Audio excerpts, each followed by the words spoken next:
today we were talking about the Titans rounding out their wide receiver room with the addition of veteran receiver Tyler Boyd, a former Cincinnati Bengal. It was rumored for like a week now or so, JT, I think, that the Titans had been barking up that tree, and they met with him last week. He left Nashville without getting a deal done, met with a couple of teams in the process, the post-draft process here. And ultimately, he decides to come to Nashville and play for the coach that he's familiar with in Brian Callahan. They signed him to a 1-year deal worth up to $4.5 million per Jeremy Fowler over at ESPN.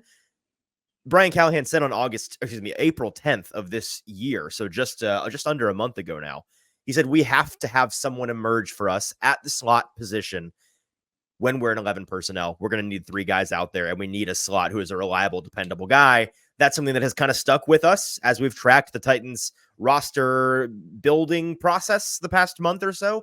And it's not shocking whatsoever that they decide to bring a guy that is not only a savvy veteran, reliable, dependable, experienced, but he's somebody that Brian Callahan himself trusts.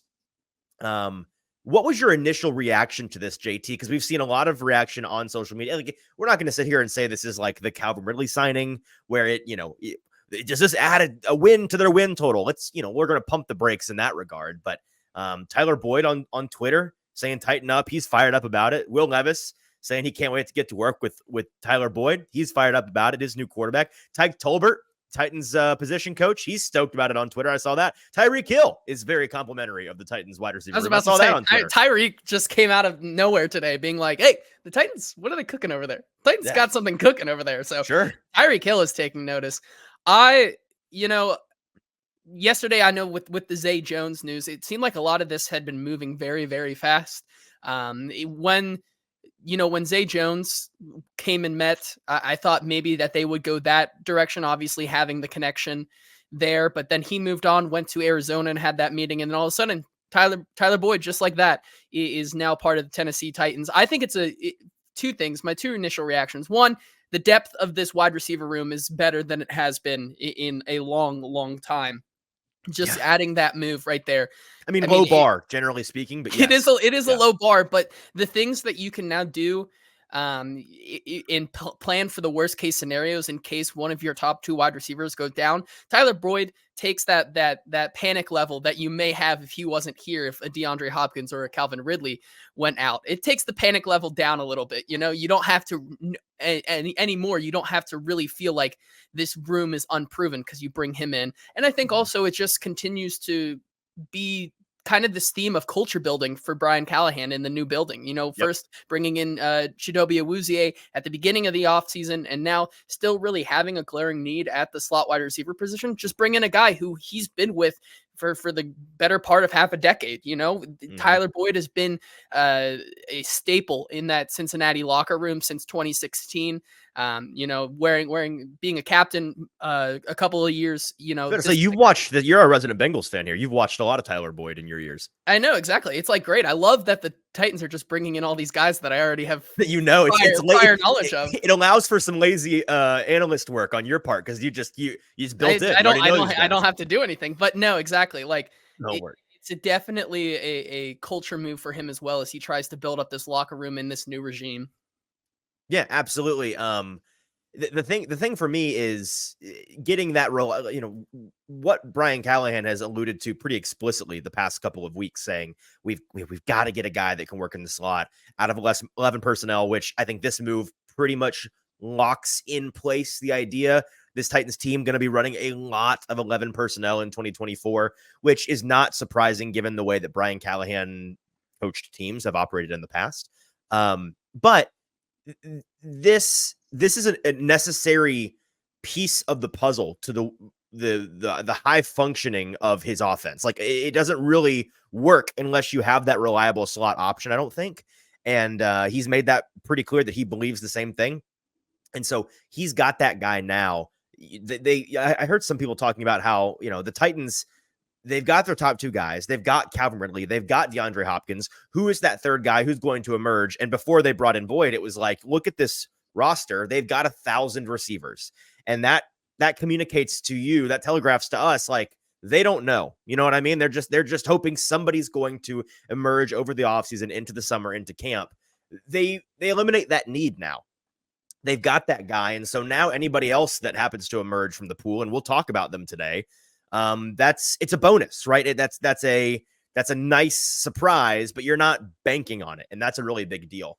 Okay, some stats here from the fine servicers over at PFF, looking at some of the advanced metrics on Tyler Boyd.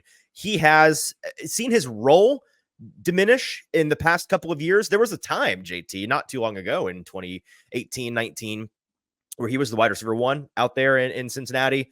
This was a time before T. Higgins, a time before Jamar Chase. And then as those guys have come in. Yeah, the end of the AJ Green era right there is when Tyler. Right, exactly. He bridged that gap. Yep. Exactly. He bridged that gap. And for a moment in time, he was their wide receiver one, even though he was more of a slot player, has always really been a slot player. His most, let me find this real quick. The most he's ever played outside of the slot was in 2018. No, I lied. Wait, am I looking at the right person here? Yes. 2018.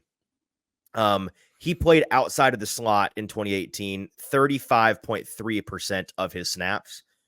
No, that's 2019. I'm doing a great job here. 2019, he was outside the slot that amount of time, 35.3% of the snaps. Pretty much every other season, he has been an inline guy for 80, 85, 90% of his snaps, and has done a lot of good work there. Has a couple 1,000-yard seasons under his belt in 18 and 19, and that number has crept downwards in the past couple of years. In 2020 and 2021, hung 800. In 2022, 700, and last year just shy of 700. But in all of those seasons, as his yards after catch per reception have trickled down just a hair to last year being at 4.3. Never really been a yak guy, right? His ADOT diminishing in part last year, a big drop off. I think that a large part of that is not having Joe Burrow throw the ball to him a whole lot. That's going to drop everybody's ADOT, I'd imagine. And then yards per route run last year, a career low. He is 29 years old. We'll talk more about that age in a minute, but generally speaking, he's still got a lot left in the tank. Despite dropping off every year since 2019, Tyler Boyd has demanded at least 80 targets every single year the past 5 seasons, and he's played in at least 15 games in the past 5 seasons. So he's a volume guy who is reliably playing on Sundays, and that's what the Titans needed as their inline player. They've built themselves here a wide receiver room that is reliable and flexible. Like, those are the things that pop out to me when I look at this group. There's no more needing Treylon Burks or Kyle Phillips or whoever to stay healthy, develop, and produce on the field on Sundays. Like, their passing game can succeed with or without those guys now that they have a top line of Ridley, Hopkins, and Boyd. And I mentioned the volume, JT. You look at the season reception totals for the Titans last year. They had DeAndre Hopkins, NWI, and Treylon Burks as their top 3 receivers in terms of total receptions on the year. Hopkins had 75. Next closest was NWI in the receiving room, 28 receptions, and Treylon Burks 16 receptions, 75, 28, and 16. The 2024 Titans, if you look at the 3 guys that they have lined up for this year, how they performed last year, you had Hopkins with 75, Calvin Ridley with 76, and Tyler Boyd with 67. A dramatic increase across the board. You now don't just have one guy that can handle volume, you have 3. So get ready to learn volume, buddy, because that's what Will Levis is going to be out there on Sunday, supplying the Titans with a lot of passes.